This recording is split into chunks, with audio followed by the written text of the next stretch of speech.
Hello, everyone. Welcome to the Cambridge University Astronomical Society's weekly talk. This is our final talk of the term, as you can tell clearly from how I'm doing.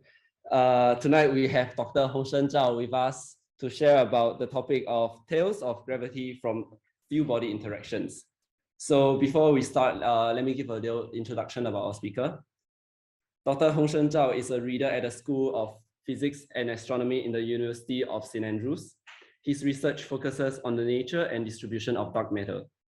This is important in understanding structure formation, which is driven by the common gravitational field of dark and luminous matter. He does this by combining constraints from galaxy dynamics and gravitational lensing. He also does modified gravity theories, which give rise to the effect of dark matter without physically introducing them. He has been expanding his research in this area through many external collaborations in UK, Europe, and China. Now, without further ado, Dr. Zhao, please. Thank you. Thank you, Xie Chen, for the introduction. And thanks everyone for coming to this lecture. It's actually very exciting for me because it's first time after a long time I'm actually lecturing a live audience, at least in a public talk sense. And it's really nice to be back in Cambridge again. I still have a lot of collaborations with the Institute of Astronomy and the Kavli Institute for Cosmology, Cambridge Cosmology there.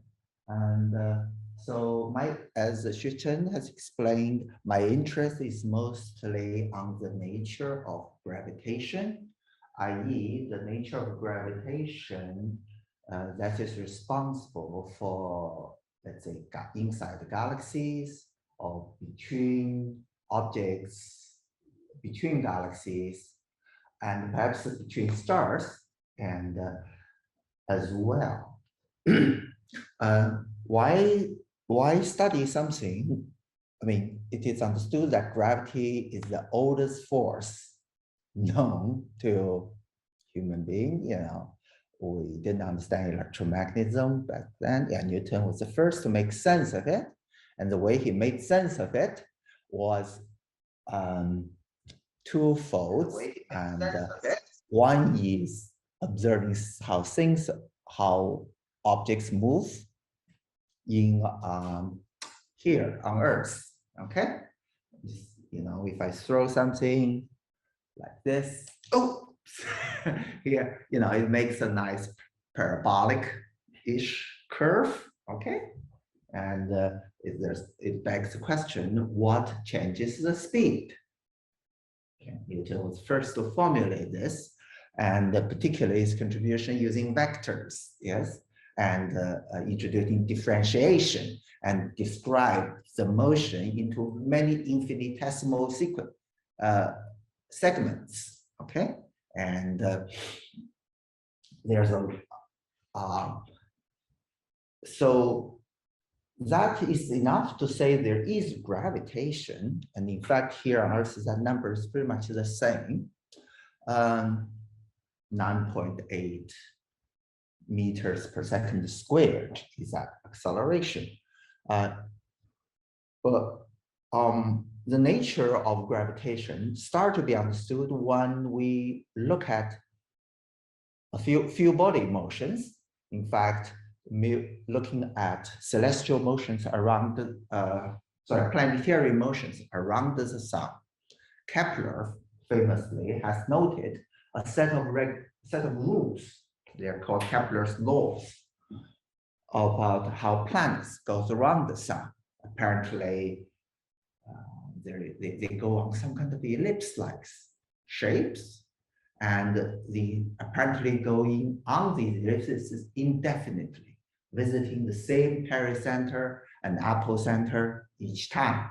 Yeah, and the period of this apparently scales with what's called the diameter or major axis of this orbit. The longer is the orbit, the longer is the period. It is exactly linear, some 2 power, the other one's 3 power, period to 2 power, goes with length to 3 power.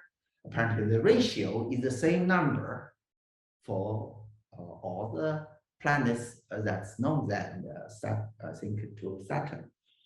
Okay. So Newton was first to describe this, says, okay, this motion can be understood as a gravitation, as a force that scales with distance to the squared, inverse distance squared law.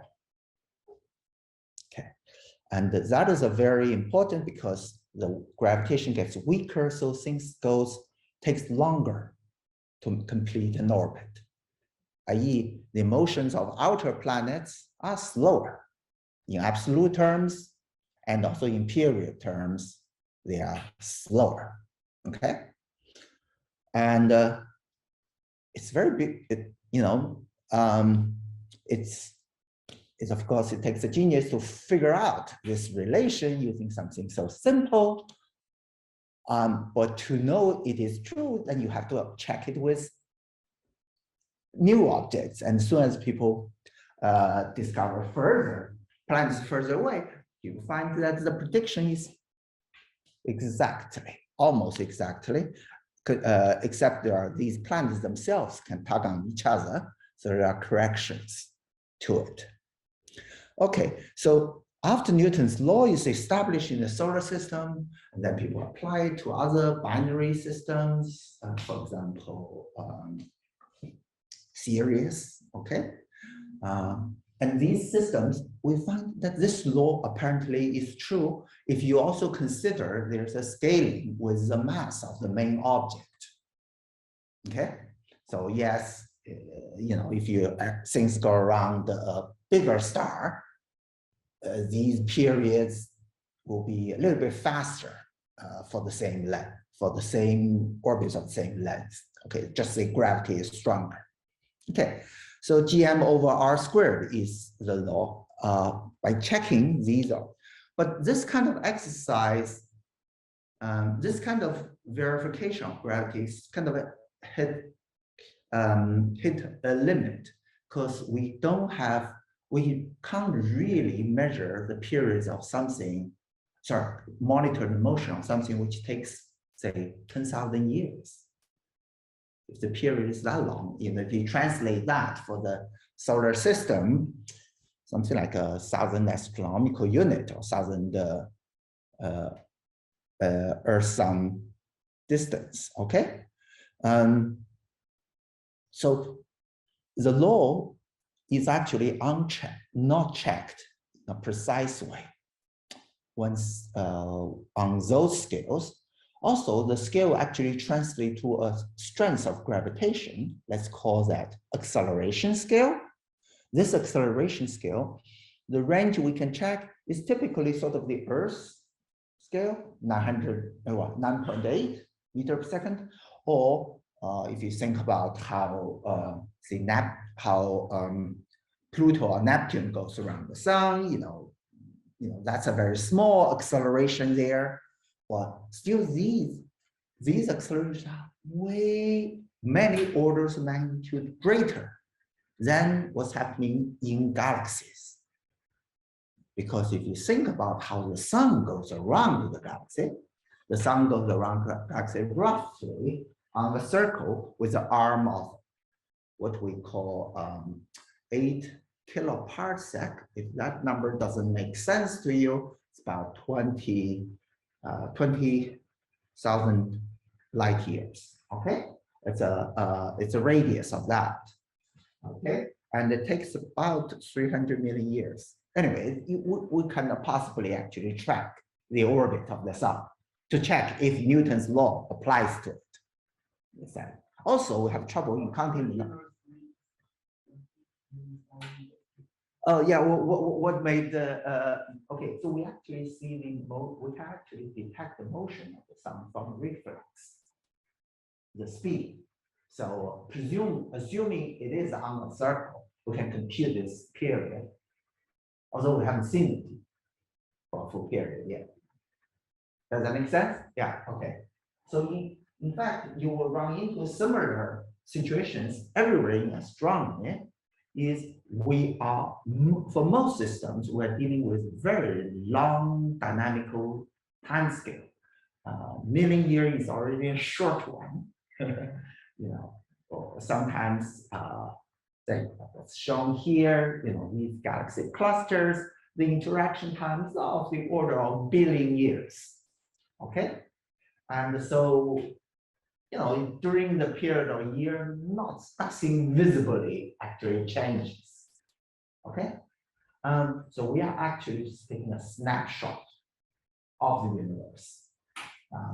And you can detect using quantum methods such as Doppler. You heard this, the frequency shift due to something moving closer or further from you. This Doppler shift, we can get the speed because we can measure the spectrum very well and we can infer the speed, but we can't really map out this whole orbit without a model. Okay, so because we can't really do the level of test we can do in solar system. So we rely heavily on the model. In fact, the gravity is also a model parameter. Okay, so for example, we don't know exactly how much matter is involved, and we don't know 100% sure how whether gravity falls off very steeply as 1 of distance squared, or does it some stage kind of flattens out a little bit, goes as say 1 over distance instead of distance squared.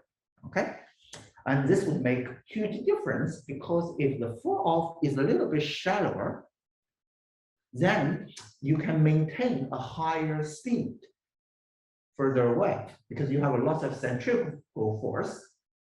Yeah, so it means at the same distance, if the gravity is stronger, you need to raise the velocity. Okay, you would get a higher velocity. So if gravitational law is enhanced at these very low acceleration, something not situation very different from here on Earth, then one would see galaxies rotating a lot faster, or does not, the velocity doesn't go down very fast. Okay, so modified gravitation speaks of, at least in this lecture, is in that sense. Okay, how it changes. So my student, engineer Bennett, who's actually a nature science student here 6-7 years ago, and he came to me to do a PhD, and at the end of that he went on a postdoc, and then we wrote this, we recently wrote this review about this field, which talks about what's called Milgrammian gravity. That is a gravity that is actually a little stronger than Newton's gravity in the regime where Newton's gravity was too weak. Okay, and it makes very little difference when Newton's gravity is strong. The two theories essentially degenerate, but at some stage Newton's gravity goes down its distance. This one goes a little bit flatter, and so the implies a higher velocity in galaxies. Okay, so if gravity was like that, you will have a lot of implications, how stars would move and how the universe expands. And it apparently several lines of evidence in our current observation actually points towards some problems that perhaps needs such modifications. All right. So you also heard of another concept that is dark matter. Yeah, even if you don't do physics, you heard of it because BBC constantly tell you that they found it. But actually, BBC might have found it, but I certainly haven't found it. No astronomer have found it because it's after all, it's an interpretation, it's a model. Okay, to say we found something like we found Higgs, Higgs particle, we need to see that experimental evidence. But here is indirect inference. It would be nice if it's there, or it makes sense it's there. So that's what the BBC meant. We found detect dark matter. But so you can make a galaxy, say, rotate faster by making the gravity stronger, keeping it Newton, but boosting up the mass. Yeah, you have that choice. A twice solar star, yeah, would of course imply a stronger gravity at the same spot. Or you can say, okay, gravity is modified, enhanced, but just working with one solar. Yeah. So the two is somewhat degenerate, qualitatively degenerate. And this has been a problem, making it very hard for astronomers to make progress in discerning these type of theory. Yeah, they all make things go faster. They all make gravity a little bit stronger than Newton predicts from that of the stars. How do you know which one is right? Now, so in this one lecture, I hope to give a sense that there is hope. In fact, there is a very clear distinction of these two ways of enhancing gravity, using matter or just using creative accounting of gravity. Okay. In fact, if the creative accounting of gravity were right, then it says that somewhere in the history of our universe, in our galaxy, our sky looked a little bit like that. You have the Milky Way, our beloved Milky Way, and you have a second Milky Way in the sky. And it could happen if this modified gravitation were right. This you recognize is actually Andromeda artificially moved, enlarged and moved to the Milky Way. So it says that Andromeda could be very close to us at some stage, and then moved away to its present position. Okay, quite far. If this modified gravity were right, whereas if dark matter were the solution to the mystery of the in galaxies, then such things we would have never had such a view. Okay, this is a view for the future. After human being disappeared from this planet, Andromeda eventually come back to us. Yes, because it's moving towards us. So at some stage we'll be close, but that's in the future. But if this way is right, then this could happen already half a universe or half a Hubble time ago, which is 9 billion years ago. Okay, so we don't know. The thing is, if this happened, there should be some relic, yeah, that we can look for, and so there will be some subtle sign that this due to this. And so a part of my research or engineering urbanic and others research is to establish the consequences of such modified gravitation view. All right, I think so this is what I meant by few body interactions, but not the few body interaction in the solar system. A few bodies of two galaxies smashing each other, for example, then we can tell whether it's due to dark matter or not. I give you a very one sentence explanation, and you will start to make more sense later.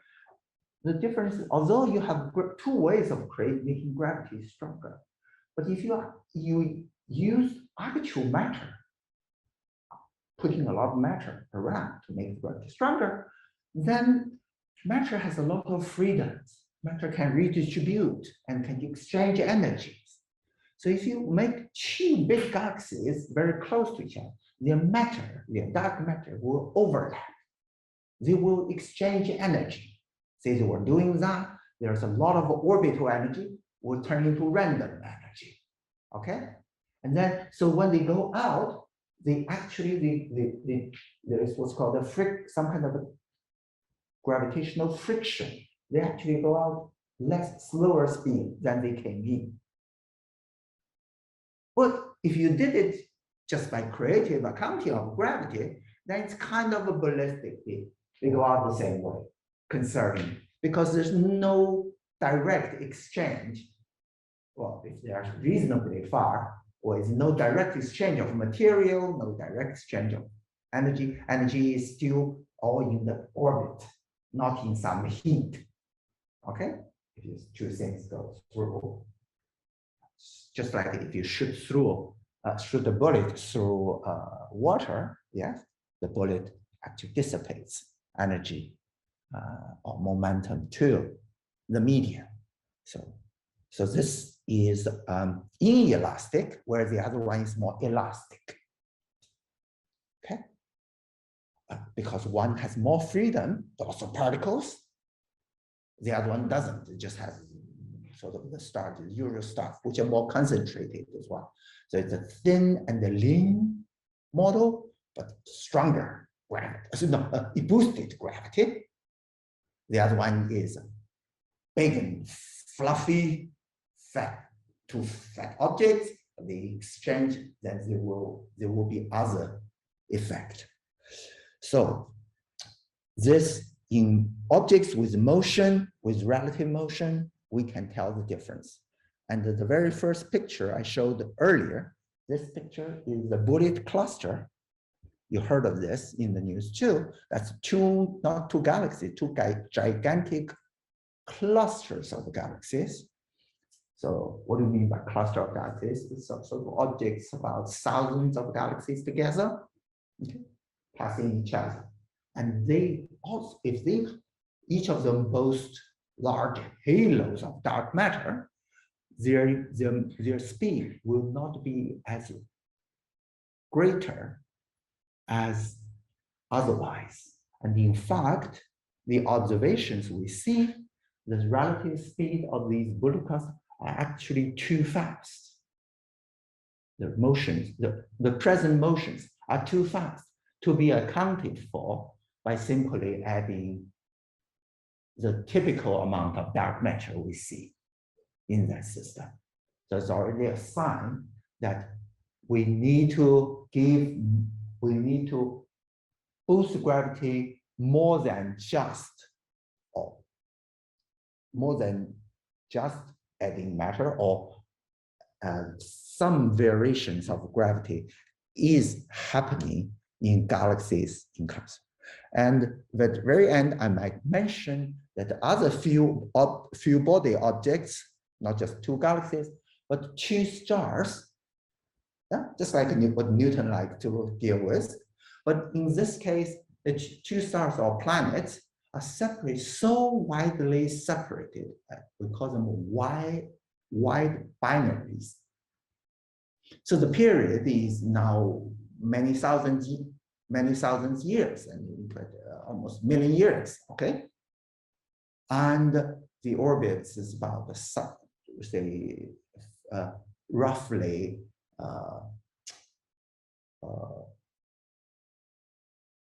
say 1/10 the distance to our closest star, Proxima Centauri.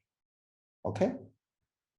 If the separations of two objects are that great, the gravity turns out to be so weak, then the law I was talking about could be that's happening in galaxies, could also be happening in these wide binaries. And what's interesting is this is not just a theoretical argument, because now we, through the Gaia space, Gaia astrometric satellite, we can actually obtain accurate pairs, motions of pairs of stars, wide binary stars. and actually test statistically whether they move too fast for Newton to explain. If the model we were working is right, they will be 20% faster than what Newton would predict. And there are a lot of systematic, yeah, there could be additional material in those systems, and they are typically a little bit far from us. Something could be hidden there, we don't know. But it'd be too much to say that they all statistically have black holes or something. Okay, if they do, there will be a correction, but on top of the usual correction, we should still see a signal. Okay. Now, so that is the essentially I give you the punchline that the observations are suggesting, the data is suggesting relatively fast speed of pairs of objects, at least in systems such as bullet cluster, galaxy cluster, and perhaps in galaxies. I will show you some example of it. And also there has been evidence that some wide binary stars are moving faster, unexpectedly faster, but we're trying to weed out if it is due to some systematics. Okay, so we can tell these two types of theories apart. Now, a little bit of background and so the standard material when we talk about this, so this is essentially what I said earlier, that this is what's called a rotation curve of a galaxy. How fast a galaxy moves as a function of its, so for stars of a different distance from the center. So this will be a small orbit, that will be a big orbit. If Newton was right, then these guys like Mercury, they will be very fast. These guys like Neptune will be a lot slower. Yeah, because they come from, the gravity comes from mostly the central part, the material in the central part, if that's the case. But in fact, the motion doesn't go down. They stay rather the same. It's called flat rotation curve of galaxies. And so the way to do it is, okay, I can boost the gravity, I said, or I can say there's additional material. This material gets built more and more. This is what's called the halo. So every small galaxy has an invisible halo around it that's actually bigger. So it's like you need a lot of imagination to say that this is reality, but apparently it explains quite a lot of phenomena in the universe, but it still has some bits which is imperfect, as I said earlier. And so this difference here is called the dark matter.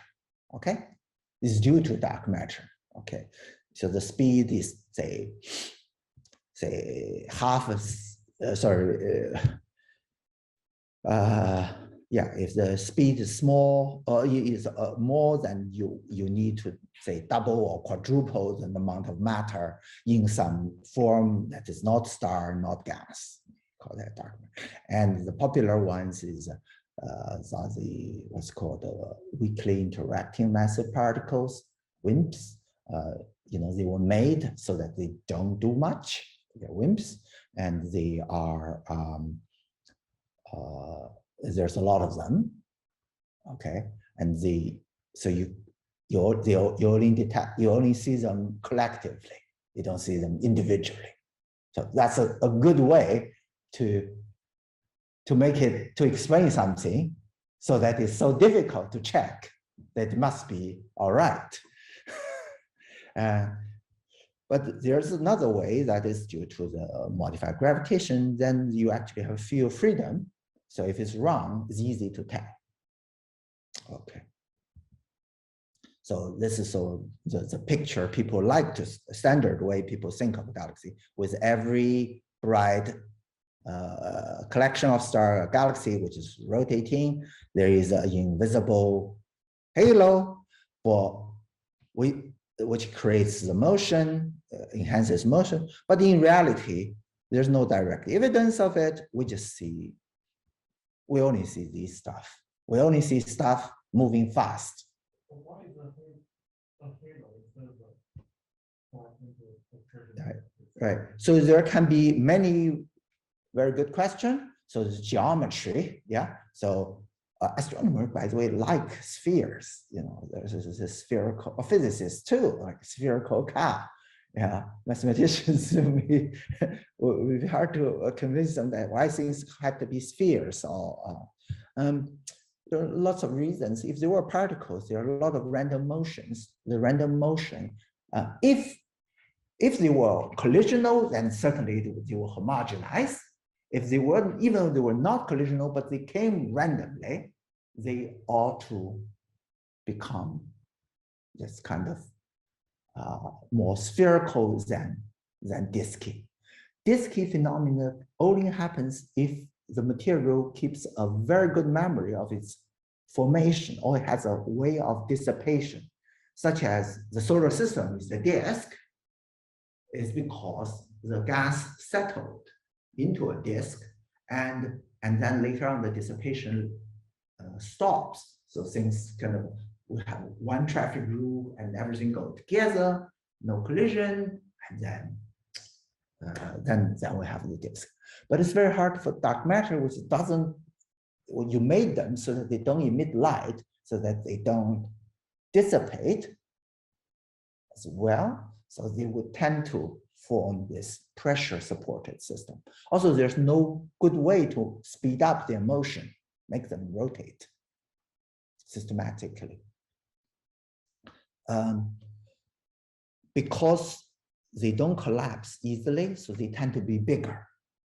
Whereas the stars can collapse, can dissipate energy by radiation, their orbit can shrink.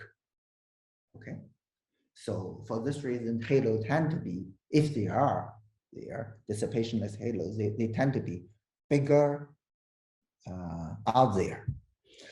But you said two halos. Yeah, this is one halo, yeah, the static one. In fact, you should, if these were real, they will be just bunch. They will be like a beehive, kind of, lots of bees, just a swarm of bees goes around this thing. Each goes along an orbit determined by, say, Newton's law of all the masses of that system. Okay. Now, when you have two of these go, the orbits will change because you start to feel the pulling of the other one, and this one might belong to the other one, this one to this, and then they will exchange. Some of the motion, some of the energy will go into the random motion, then orbital motion. And then when that happens, the speed will reduce. And if this come back, slosh back and forth, each time they dissipate some energy, orbital, the energy is conserved. So and they don't give away in terms of light for these dark matters. And so they will become a hot blob, lots of random motion there. So if you start with two disk galaxies like Milky Way and Andromeda, if they had dark matter and if they met each other, then a few sloshing back, you just get what's called I forgot, Milky Way, Andromeda merged what's called the elliptical galaxy. Okay, something almost twice as massive as before, but it'll be system somewhere like a dark part was somewhere like this. So people keep on inferring there is this blue region by the fact that this thing can bend light, this blue region can bend the orbit of an object, and we can see these bending going on. But it's not enough as the evidence that these couldn't be other ways of gravitation, okay?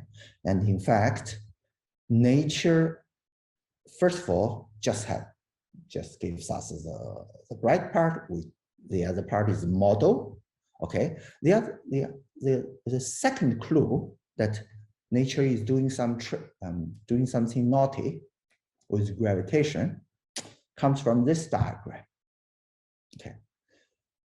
Now, over here is again that rotation curve again, okay?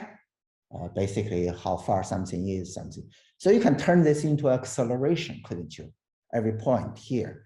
You can use the formula, what's called V squared divided by R. That gives you the centrifugal acceleration. And you can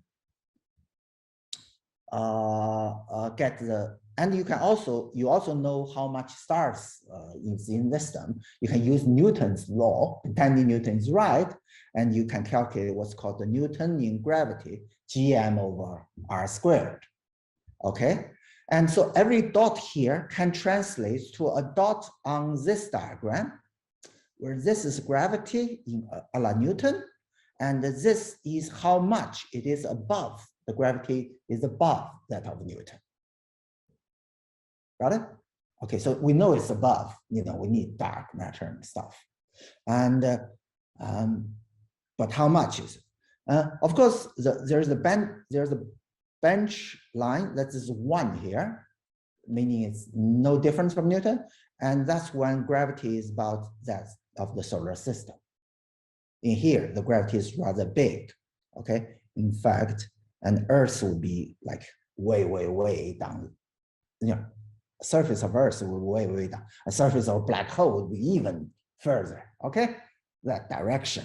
So things will tend to always on this line, but up here, when gravity is weak in a galaxy, you kind of expect each galaxy does its own thing, right? So, you know, they have a different amount of dark matter, there's some different history, they will do its own thing. So let's see what the reality tells us. If dark matter, so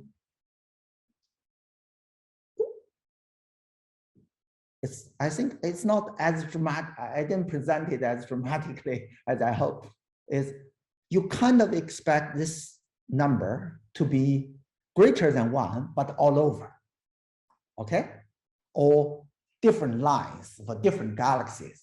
But what's funny is if I take another galaxy, it has its own rotation, it has its own stars, it will contribute a set of dots here, okay? And these dots all sitting on top of each other. Okay, so this is, of course, this could be the further away, the gravity is weaker. This is a closer in of a galaxy, so it could be this point here, and this could be that point there. Of course, further away, the gravity, you tend to have a little bit more, okay? But the rule is not, it's actually very tight along here. And that is very surprising. As if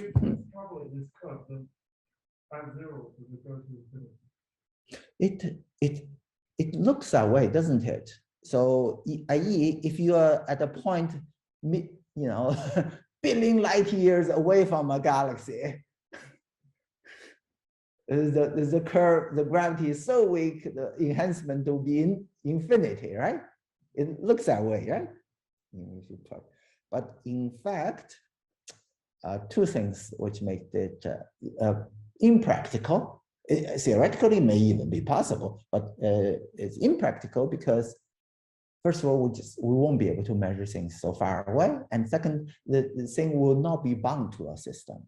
If one is no longer going on a circle, we can't really convert the speed into an acceleration. That's a model, after all.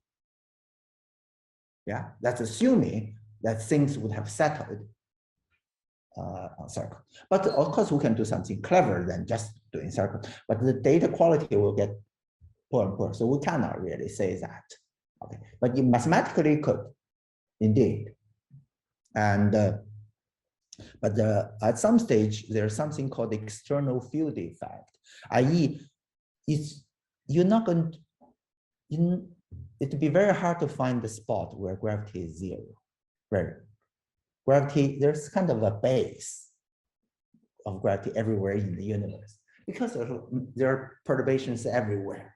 Okay, so it's hard to find a large patch of universe where this gravity is so low. It's very difficult because it's a society, you are around other people, you are around other galaxies, other clusters. They provide the gravity. It's hard to get the exact cancellation. There are such points, we call them saddle points, has been proposal to send probes there to measure the gravity in these magically canceled regions. Okay, and that's to be seen.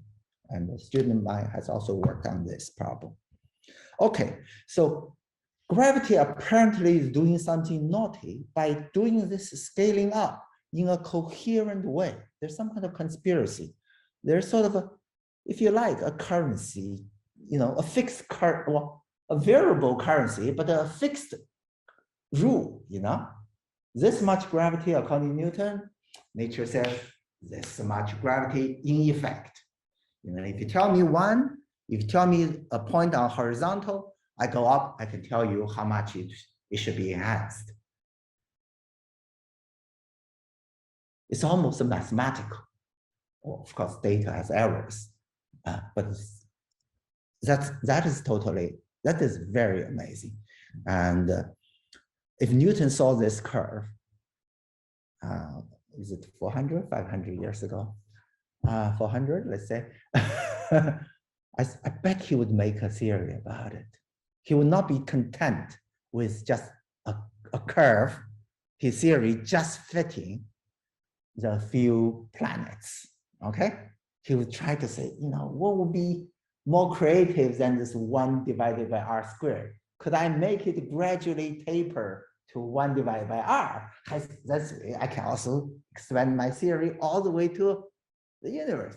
And I think it'd be very hard to convince Newton that there's something called dark matter out there that he does not know how to compute its gravity or how much they are. Okay, so in fact, that's what Milgram, Milgram did. He proposed this as a modification of gravity from Newton.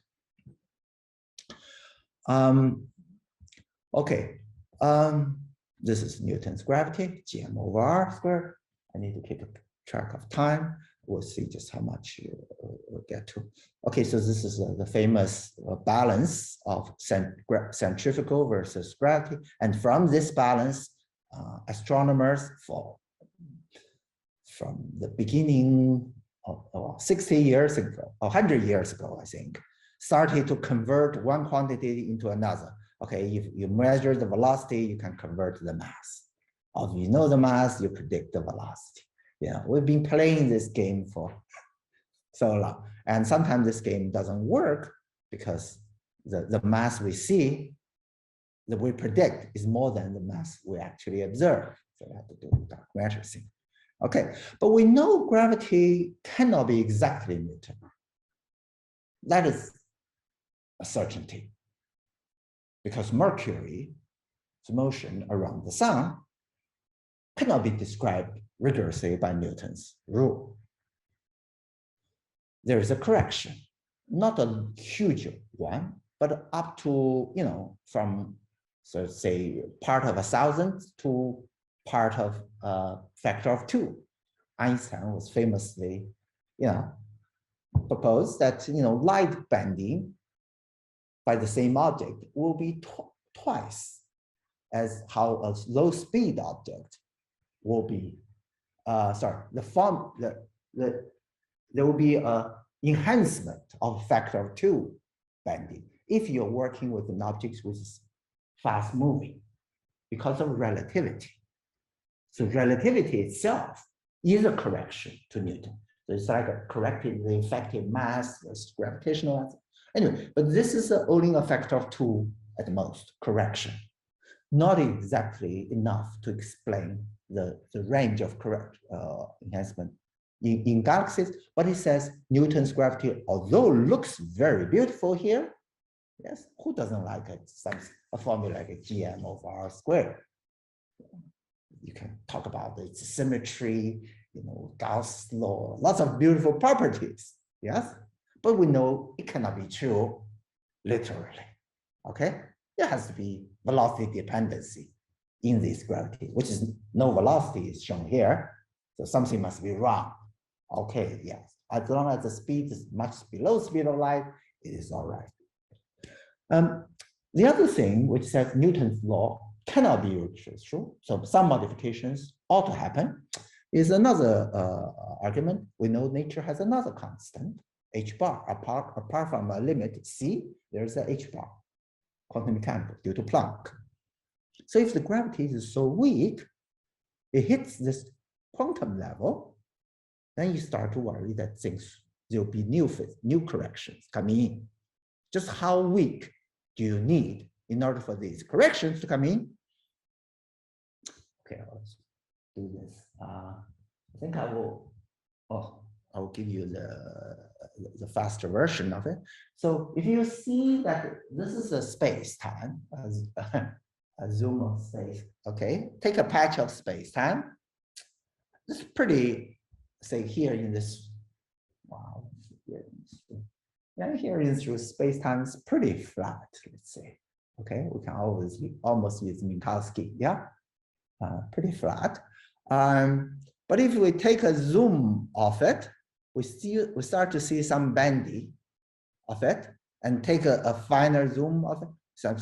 And at some stage, we start to see the space-time actually on a Planck scale. Space-time is looking like that. Planck scale mean on the scale which h bar is important. Okay, space-time is in a messy situation, and so you can't really describe such space-time using Newton for sure. Okay, even Einstein will have a problem because in Einstein's famous equation there is no h bar in it. Okay, and it's not part of the law. But even Einstein noticed that in his equation there can be what's called this cosmological constant. Okay, something which could be thrown in for free and keeping the equations in balance. And nowadays we call this number vacuum energy. It's just a constant of energy which can be put in there without violating the conservation or the covariance of the Einstein's equation. Okay, just how low is this vacuum? This constant? Einstein says, I don't know the amplitude of this one, vacuum, yeah, not sure we need it, yeah, and Hubble showed him that the universe is actually expanding.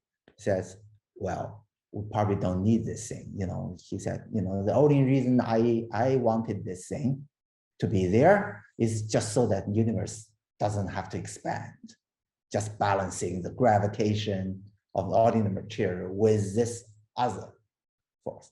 Now you say the universe expands, this thing is uninteresting. That's perfect.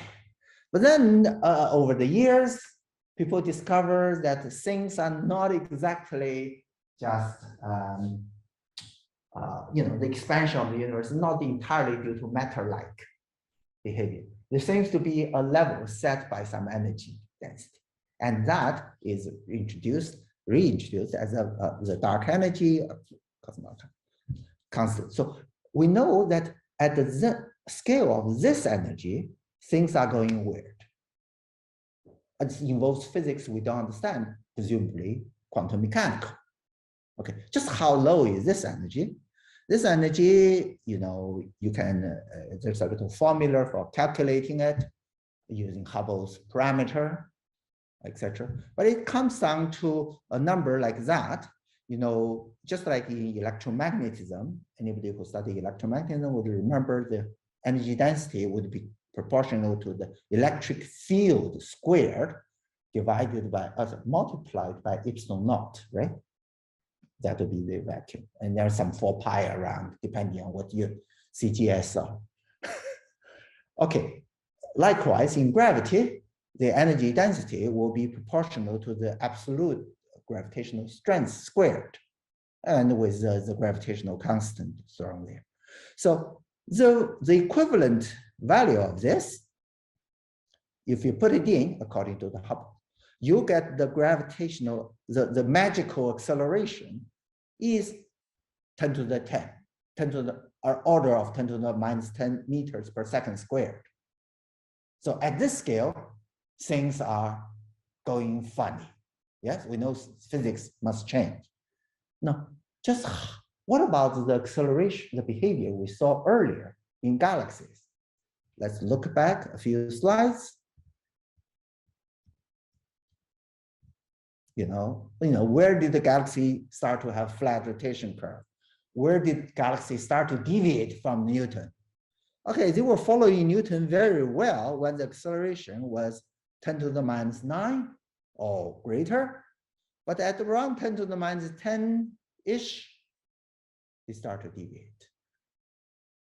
They deviate in a systematic way. For me, it just says, no, this is not random. These two phenomena are related. If you say quantum mechanics produced the dark energy effect, then this will be the counterpart of that effect inside a bound system such as the galaxy. And what's even striking is one can extend this curve to different kinds of galaxies, not just spiral galaxies, the disk ones, but also elliptical galaxies, the ones which are round, okay? And also even to some level to clusters of galaxies and a group of galaxies. And this relation seems to hold, or different version of it seems to hold to a very good extent. It says gravity is doing something naughty when it is weak enough such that its vacuum effect start to show up. And that is essentially the main theoretical, main type of evidence that prompt us to look into modification of gravity. And then we can talk about detail and exact predictions of it. Given the limited time, I'll just quickly show you some results and then finish. Okay, so this is just says when the space and time is when you have say a star around it, and the space-time is according to Einstein, is kind of a band. But these quantum mechanical induced little wiggles are not so important compared to the overall banding. So approximately everything is just a smooth classical. But if the gravity is very weak, as in the case of a galaxy, this trend is very flat. You know, the one side of the galaxy, the other side of the galaxy, there's barely any net effect. And then this quantum mechanical noise start to be important. Within space-time, this is what's going on. You think of this as a, so in the weak acceleration, you can't really say there's nothing.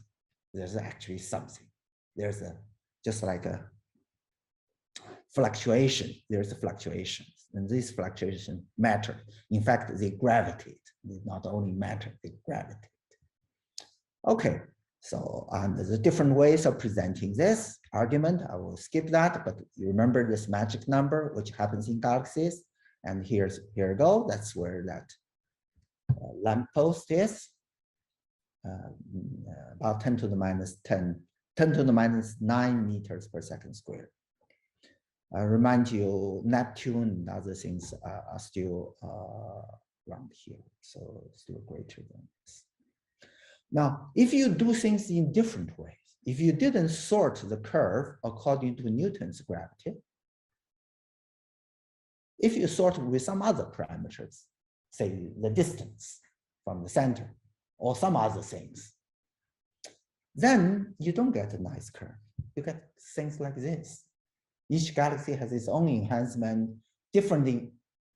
So there's no fixed rule as to, oh, at 1 meter or at 1 light year or 10 light year, I should enhance by a certain factor. No, there's no fixed rules. Different galaxies do it.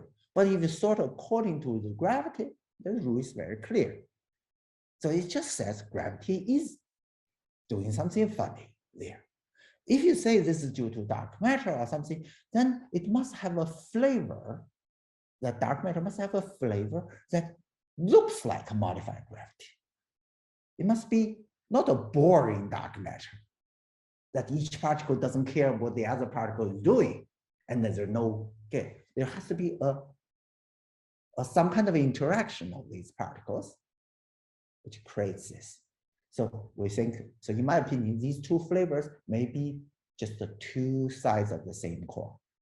You may call it modified gravity, maybe you call it modified matter. As the distinctions start to become more and more technical.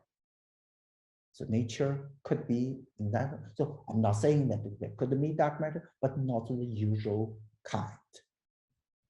And okay, and here shows that diagram showing the actual, how amazing, how tight this relation is. And this here is, instead of the enhancement, this is the actual observed gravity. Which is greater? Yeah, this is the actual observed gravity. This is the Newton's gravity. And so you see that the two lies on a very nice curve. Different galaxies, they fall as different bits in this curve, very, very tight. And this deviation from the 45-degree line is the enhancement. Okay, the residual is, there's no systematic residual, almost. Okay, and this theory, which tries to explain this relation, is called MOND by Milgram, 1960. In fact, to be very fair, at the time of 1983, we don't have data like this. Not at all. We just have 1 or 2 shabby looking galaxy rotations, a few dots. Okay, lots of uncertainties. So things certainly has gotten better for that theory, which was 40 years? Yeah, 40 years ago. So you have to, so there's a lot of stigma in astronomy, which says, oh, this theory should have been dead long ago. Yes, should be dead long ago, you know, we disprove it lots of times. But in fact, the data where it is applicable to, it seems to apply to more and more galaxies, and more. In fact, the theory is more sophisticated than just that one line. There's something called external field. And there's also its covariant version, how light bending would work. All of these are slowly coming. There's a general convergence. I wouldn't say everything is rosy, but there's a general convergence of evidence towards this. Okay, so it's not an empirical theory, but it can be written out in this way. I will not have time to go over the exact details of it, but its predictability is amazing. You know, you look at one quantity, you can, according to the theory, immediately predict this. Now this makes a very funny situation. Okay. I show you a funny situation. So this is the stuff that can fit. Okay. Now, what is it? Okay. This makes a funny situation. So what happens if I take an elliptical galaxy and, you know, I made the wrong accounting, you know, messed up my data, and I put the velocity of one Milky Way's velocities, internal velocity, on Andromeda, let's say. Okay. Can you explain? Can you with such if you presented it, can you find this physical model for it? In dark matter, it's not too difficult. You can tweak the dark matter and the history such that you just give the right amount, you produce it. But in this modified LT, they say, what? I can't explain this galaxy. It cannot exist in my universe. Either such objects in this universe theory is wrong, or the data is wrong. My theory is the universe. Okay, so this is how sharp, how predictive the theory is, at least in the regime of galaxies. In fact, in this case, it is a very good artificial intelligence way of spotting whether the galaxy, whether the data is a fake data or not. You just put in this law, and you say, no, that cannot exist because it doesn't lie on this band.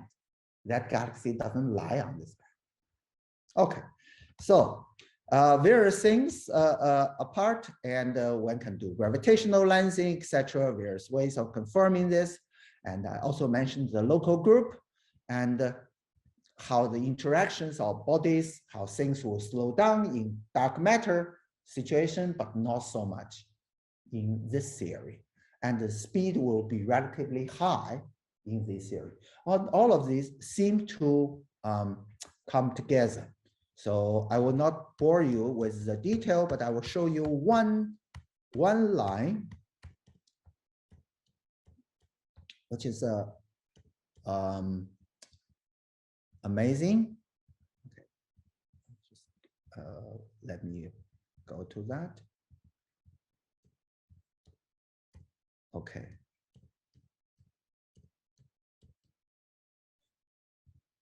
This is a simulation. I need the data.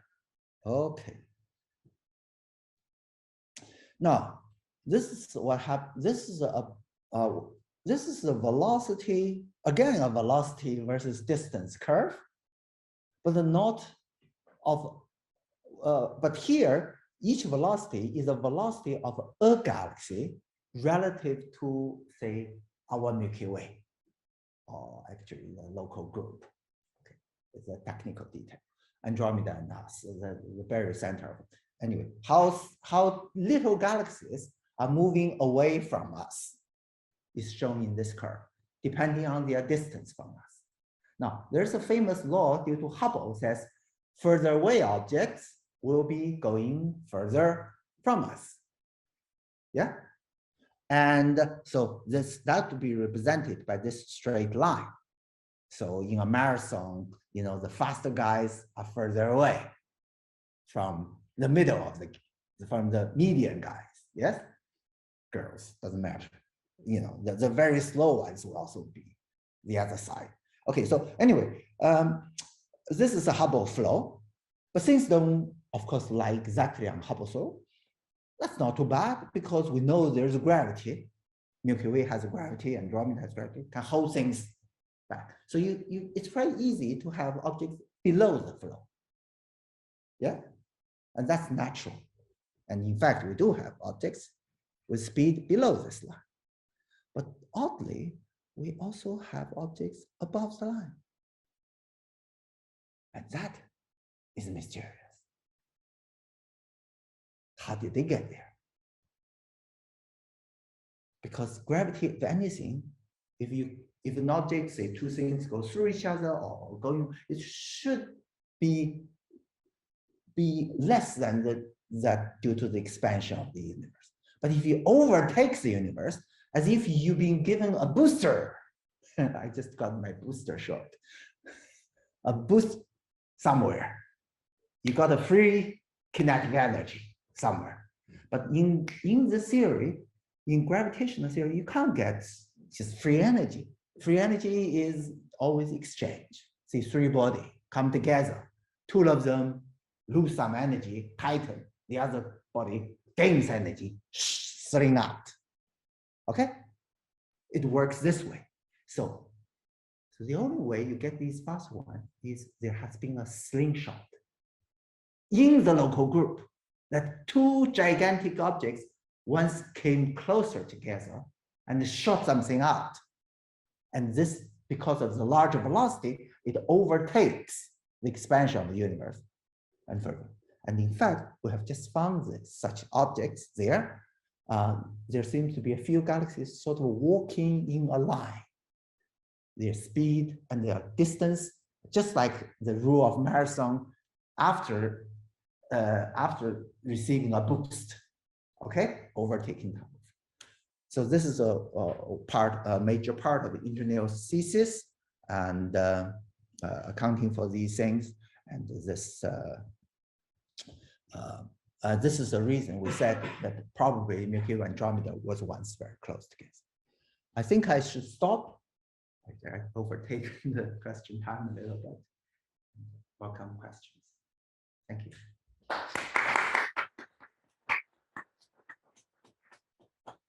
Thank you, Dr. Zhao, for the very interesting talk. Do we have any questions from the audience?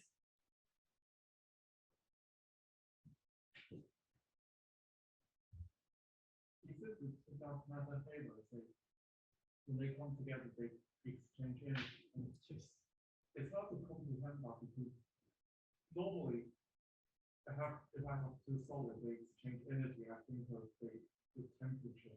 Yeah. Here, the temperature is there is no literal temperature, but it's the spread of velocities, the spread of kinetic energy. That can be viewed as temperature. So suppose two things were more organized motion, now more random. That's considered a higher temperature. The effectively higher temperature. It's not equilibrium, but it's not a thermal equilibrium, but it's a larger random velocity in that sense. Let me see if I can give a better analogy. So technical detail apart, the view is that if dark matter halo really exists, then they are a little bit like a honey. That you have a bee, you have a little core of star, and there's this gluey stuff around. Okay. So when two gluey balls hit each other, they can't really pass so quickly. They pull back, and then eventually they sort of stick together.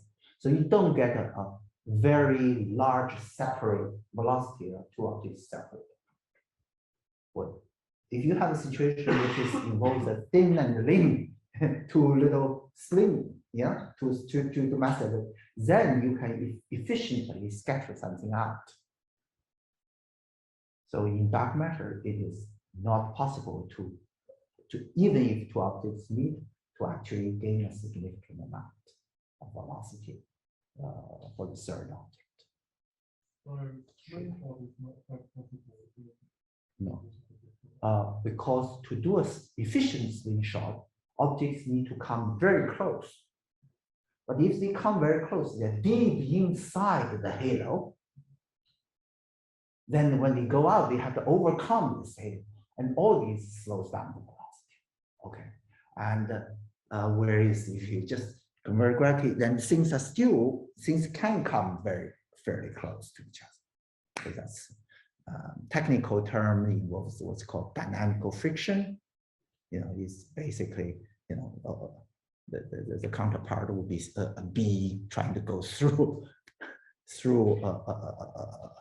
a honey ball, swim through. It's very difficult not to dissipate the speed.